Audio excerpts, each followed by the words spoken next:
Hey everyone, I hope you're all doing really well. I know that it's been a little while since I last checked in.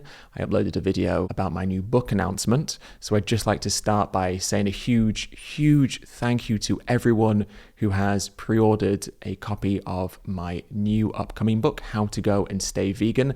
If you'd like to find out more about this new book, which is available to pre-order now and will arrive in time for Christmas in Veganuary, then I will leave some links below, including to my Substack, where I posted an article where I went into more detail about it. But if you are interested in pre-ordering the book, there will also be links in the description for you to be able to pre-order it as well.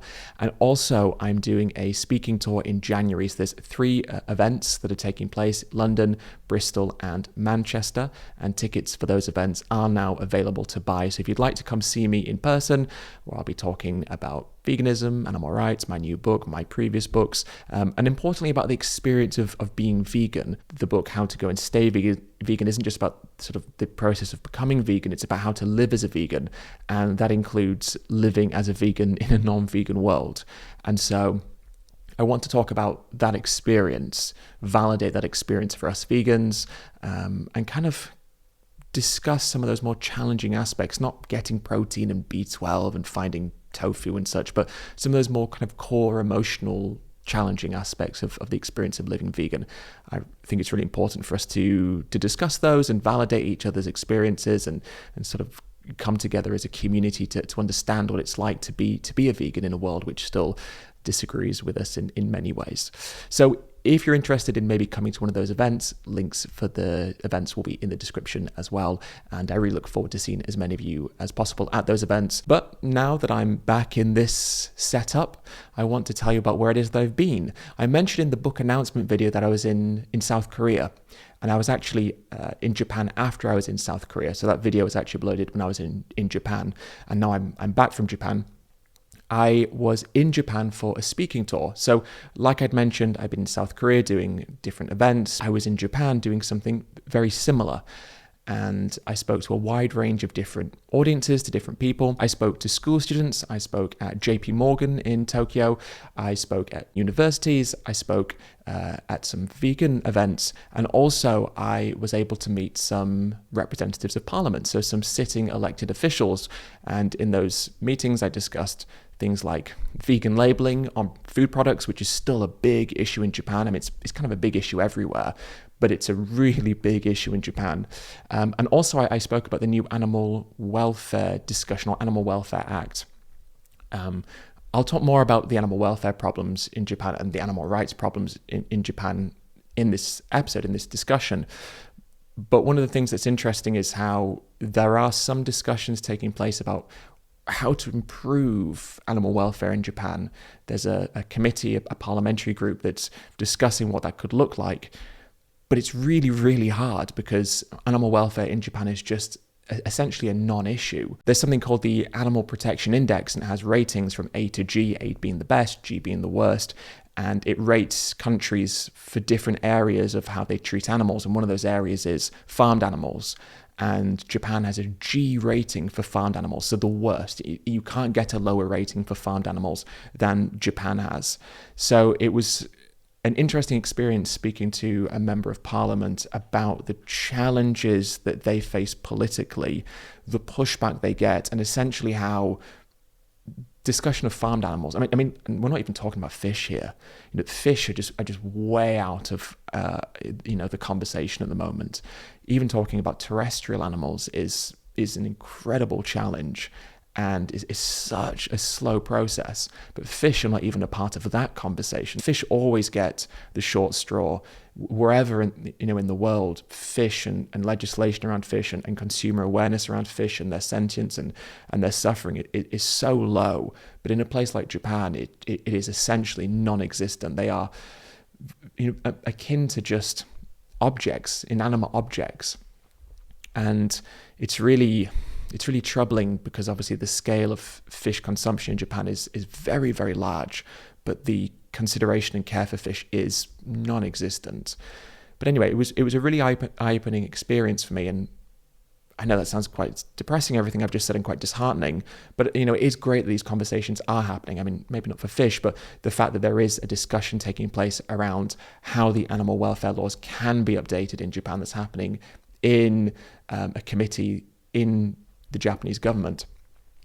But essentially, a lot of those welfare discussions are around pets and dogs and cats, and sort of tightening the loopholes around breeders and such. And the problem with that is the way that dogs and cats are treated in Japan is also really bad.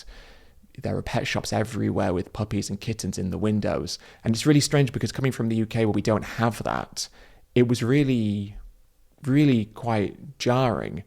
And then to see people looking at them and thinking, oh, it's so cute. And you just kind of want to go, how can, like, these animals are cute, but their cuteness is being used to exploit them. And that's what's so horrific to me about what we do to animals often is we exploit traits that are kind of traits that we like about them. Oh, lambs are cute, so we go and feed the lambs in a farm. It's just this kind of really warped thing. Or piglets are cute, so let's have pig cafes, because that's another thing in Japan. These mini pig cafes. I say mini pig. Mini pigs aren't real. They're just baby pigs who are often starved to keep them as small for as long as possible. But mini pigs don't exist. At Surge Sanctuary, we have a pig called Nigel who was bought as a mini pig. He is not a mini pig, let me put it that way. So it's the fact that piglets are cute that we then use to exploit them. Oh, they're sweet. Let's make a cafe. Let's make an arena of exploitation where people will pay money to hang out with them, but not because they really, really care about them, but just because they look cute and we can take pictures for Instagram and such. And it's similar with these kind of dog and cat pet stores. We have these very cute puppies and kittens in windows, and people are like, oh, they're so cute. But that cuteness is being used against them. It's being used to exploit them. And it's just so horrible that we do that to animals, that we sort of use their own cuteness against them. And so seeing all those pet stores with those kittens and puppies and seeing people look at them and take pictures and go into the stores to hug them and buy them, you just want to say to people, where do you think they came from? What do you think this looks like? How have you accepted any responsibility for this? Because that's another thing. It incentivizes impulse purchases. You might be out with your partner or your family and you see a cute dog. You're like, oh, they're so sweet. And you go into the pet store and you get to hold them and they're really cute. And the pet store worker's telling you about, oh, you can get them and you can do this. And if you just have to fill out this paperwork, and it becomes so easy to make that impulsive decision, you get home, oh no, and then you abandon them and they get left on the street, and that's another issue. Shelters and euthanasia, it's just this cycle of harm and exploitation, but it's kind of under this guise of actual care. We love dogs and cats. We love puppies and kittens. Do we? And by love, what do we mean? Do we love to look at them, or do we respect them as individuals? Because those are two very different things. We might derive pleasure from their appearance and their cuteness, but that doesn't constitute love and respect. And respect is an integral part of love. If you do not respect someone, you do not love that person. Love and respect are two things that go hand in hand. I mean, ultimately, the biggest problem in Japan is that veganism just isn't discussed enough. Accessibility is still an issue, especially in convenience stores like 7-Eleven and Family Mart. There are very few plant-based options, and even the ones that you will assume are plant-based, like onigiri, the rice balls, and even tofu products are often mostly not plant-based. They have fish sauce added or whatever else, but fish sauce is the big thing that's added to everything. It's like a seasoning in Japan. So we might use salt and pepper and herbs and spices, and they will as well, but they'll add fish sauce to it as well. It's just sort of it's not viewed as an animal product. It's viewed as just like a seasoning. It's not, that's the thing, fish aren't viewed as an animal product necessarily. I think there's still this big confusion around, do vegans eat fish in Japan? I mean, we sometimes still have it here in the UK, but it's especially a big thing in places like Japan. But I think there's some very fascinating cultural things in Japan, which I just wanted to maybe delve into a little bit as well.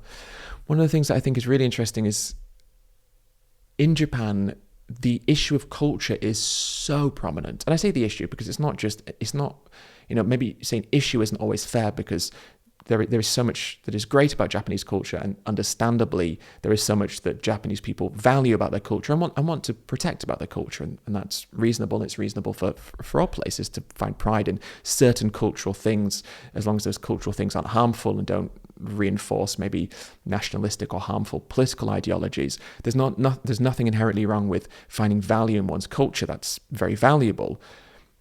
But the problem in Japan, I think, is that the cultural or the expectation of cultural conformity is incredibly strong there.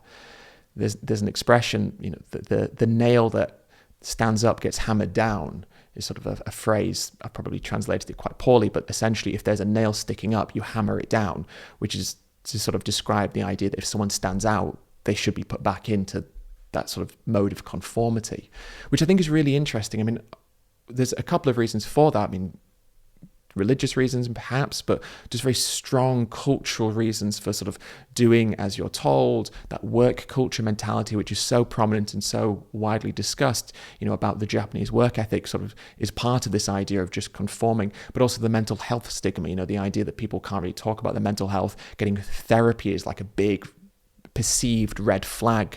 Oh, you must be really ill. There must be something very wrong with you if you're acknowledging that you have anxiety or depression or mental health conditions and you're seeking help. There's a lot of stigma because the idea is you just deny it, you bottle it up, you just live, keep going day by day, get up, go to work overtime, don't question it, go home, do the same, rinse and repeat each day. And obviously this is having a huge impact on people's mental health, suicide rates, all kinds of problems. But it's still kind of that attitude of ignore it, repress it, don't talk about it. And that idea of don't talk about it is such a prominent thing in Japan. People told me that there's sort of the rule is you don't talk about politics, you don't talk about religion. And of course, part of that is you don't talk about ethics and you don't talk about morals and values, especially those which go outside of those cultural norms. And one of the biggest pieces of feedback I got from vegans in Japan was veganism is perceived as being fussy, inconvenient, and selfish. And it can have that perception where we live. We might be viewed as inconvenient, but that's not, that side of inconvenience isn't viewed as a character flaw necessarily, and it's not viewed as something that is really sort of immoral, let's say. But in Japan, the idea of being inconvenient kind of defies many cultural expectations. The idea of being selfish defies maybe cultural expectations. And so the problem with veganism isn't just that it goes against social norms, it goes against, in many ways, some of the core moral principles of how Japanese people perceive they should be living, which is very fascinating. Obviously in the UK, the USA, other countries in the EU and such, we have a lot more of a sense of individualism. And I don't think that's always good. I think there are many examples of sort of this pursuit of individualism and selfishness not being good, but there has to be a balance. And if you shift too far the other way, you end up where people are unable to express themselves, where they're kind of made to feel guilty or shamed for thinking things that kind of maybe go against what is considered to be socially normal, especially maybe moral or ethical issues, or just practicality issues. Being fussy when you go to a restaurant or when you go home for meals, or if you're cooking for your family. These are very sort of important things that veganism maybe defies. And so that idea of inconvenience and being fussy, it kind of means that it's hard for many people, especially non-foreigners, people who are Japanese, it's really hard for them to maybe embrace a different way of living, because to do so means they're putting themselves in the firing line to be accused of all of these traits and all these things, which are not just necessarily hurtful to have labeled on you, but also are hurtful because it might mean that you are perceived as going against some of the core foundational principles of what it means to be Japanese in Japan.